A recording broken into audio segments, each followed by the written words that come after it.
Meski dia yang awalnya menemukan dan melaporkan, kini AKBP Basuki menjadi sosok yang paling bertanggung jawab dalam kematian dosen muda Untak bernama Dwinanda Lucia Levi alias DLL 35.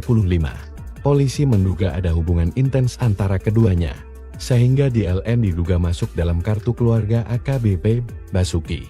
Lantas siapakah AKBP Basuki? Dia merupakan perwira aktif Polri dengan pangkat Ajun Komisaris Besar Polisi, ditandai dengan 2 bunga melati emas. Pangkat ini setara dengan Letnan Kolonel Letkol jika di TNI, dan umumnya disandang pejabat setingkat Kapolres di tingkat kabupaten atau kota. Karir Basuki terbilang moncer. Saat ini ia menjabat Kasubdit Dalmas Ditsamapta, posisi strategis yang berkaitan dengan pengendalian massa. Sejauh ini belum diketahui pendidikan AKBP Basuki. Apakah lulusan akademi kepolisian atau dari jalur sekolah calon perwira? Namun, nama lengkapnya tercatat sebagai AKBP Basuki S. PDDS Sebahan, M. Taipen, dan sudah berkeluarga.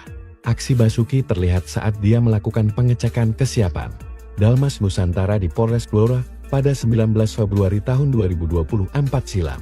Sementara itu, berdasarkan laporan harta kekayaan penyelenggara negara LHKPN yang disampaikan ke KPK pada 3 Februari tahun 2025, Basuki tercatat memiliki total kekayaan sekitar 94 juta rupiah. Menanggapi soal karir AKBP Basuki, Kabid Humas Polda Jawa Tengah, Kombes Pol Artanto, mengonfirmasi adanya komunikasi yang intens antara Basuki dan DLL. Yang jelas mereka ada komunikasi dan intens. Menurut pengakuan yang bersangkutan, hubungan ini telah berlangsung sejak tahun 2020, kata Artanto.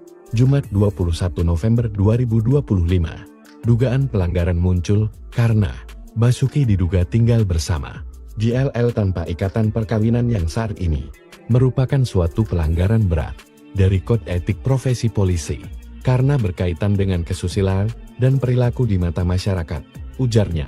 Sementara Kabid Propam Polda Jawa Tengah, Kombes Pol Saiful Anwar, menambahkan Basuki telah dikenakan hukuman penempatan khusus Paksus. Penempatan khusus ini dilakukan sebagai bagian dari proses pemeriksaan dugaan pelanggaran etik yang dilakukan AKBPB, kata Saiful. Patsus merupakan langkah awal agar proses pemeriksaan dapat berjalan secara profesional dan transparan, dan sesuai ketentuan yang berlaku, tegasnya. Meski dia yang awalnya menemukan dan melaporkan, kini AKBP Basuki menjadi sosok yang paling bertanggung jawab dalam kematian dosen muda Untak bernama Dwinanda Lucia Levi alias DLL 35. Polisi menduga ada hubungan intens antara keduanya, sehingga DLN diduga masuk dalam kartu keluarga AKBP Basuki. Lantas siapakah AKBP Basuki? Dia merupakan perwira aktif Polri dengan pangkat Ajun Komisaris Besar Polisi, ditandai dengan 2 bunga melati emas. Pangkat ini